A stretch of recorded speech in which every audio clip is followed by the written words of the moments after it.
What ego annihilation, ego death, feels like, according to Alan Watts. Ego is a social institution with no physical reality. The ego is simply a symbol of yourself, just as the word water is a noise that symbolizes certain liquid without being it. So too, the idea of ego symbolizes the role you play, who you are. But it is not the same as your living organism. Alan Watts. The biggest ego trip is getting rid of your ego. And of course, the joke of it all is that your ego doesn't exist. Alan Watts. When you realize that you're not the things that you've connected with, and that your mental ego, or sense of self, is a creation, you have experienced ego death. In rare cases, it can provide a profound sense of harmony and kinship with everything when the ego's separation barriers start to fall. Other times, mainly if your ego fights against this death, the experience might be terrifying and leave you feeling detached or dissociated. The more in touch one is with their spiritual core, the easier the awakening will be. A complete loss of subjective self-identity often occurs, causing depression, anxiety, and fear. Ego deaths are ultimately not common. They're just the reverse. It completely alters how people's lives proceed. One starts to live from a place of pure love when they cross over to the other side, letting go of everything they had identified and only their spirit remains.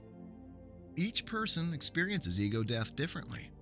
The use of psychedelics, meditation, as well as out-of-body experiences like the dark night of the soul are some common causes or triggers of ego death. An ego death may occur naturally for some, similar to a spiritual awakening. It appears when the individual understands that the soul is distinct from the ego.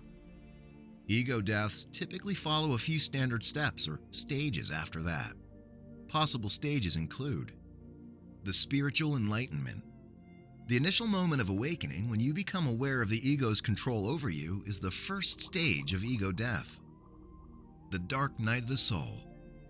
As you make sense of your newly acquired knowledge, you'll want to question things. And then you realize things are not as they seem or as we've been taught. Noting that this can feel like a total loss of identity, the void may feel like death. Curiosity and exploration. During this phase, you start to fill the void with activities that align with your highest self or soul. It's vital to remember that, despite the appearance that ego death results in the end of the ego, what occurs is a loss of being subjected to its power.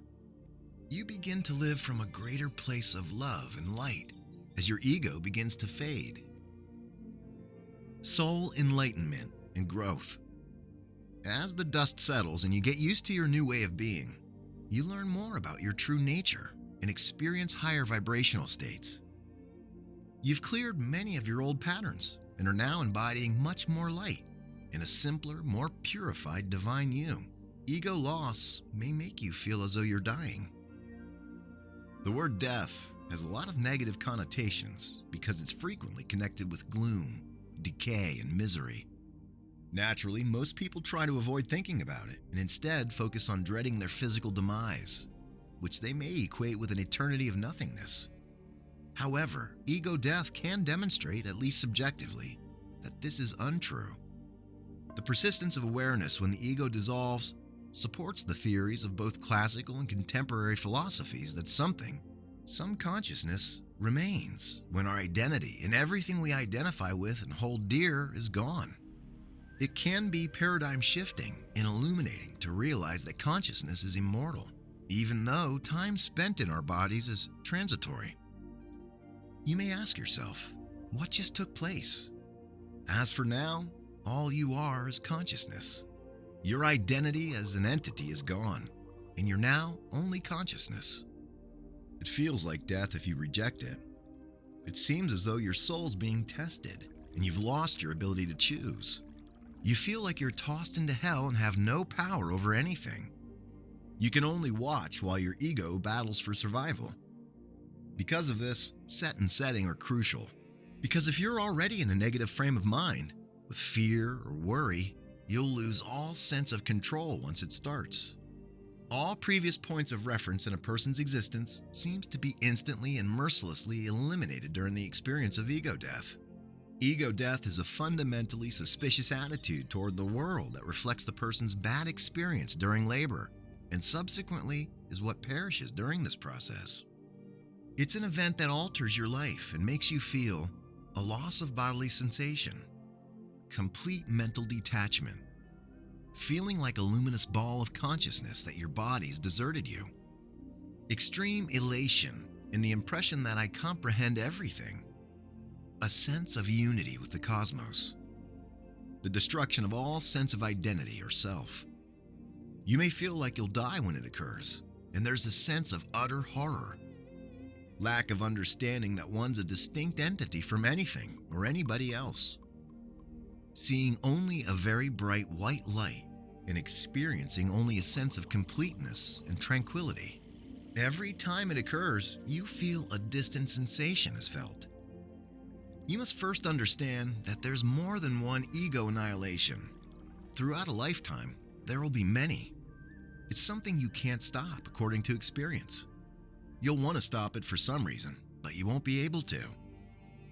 The process will start once you decide to individuate, to use Jung's term, grow, understand, or aim for higher goals than you've achieved thus far.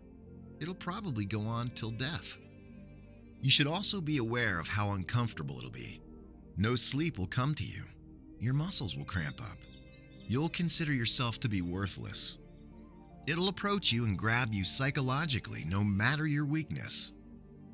Remembering that it's merely your ego trying to keep you stuck can help you get through it, so don't struggle. Society will expect you to take medication, consume alcohol, engage in sexual activity, or otherwise find a way to divert yourself from minor discomfort.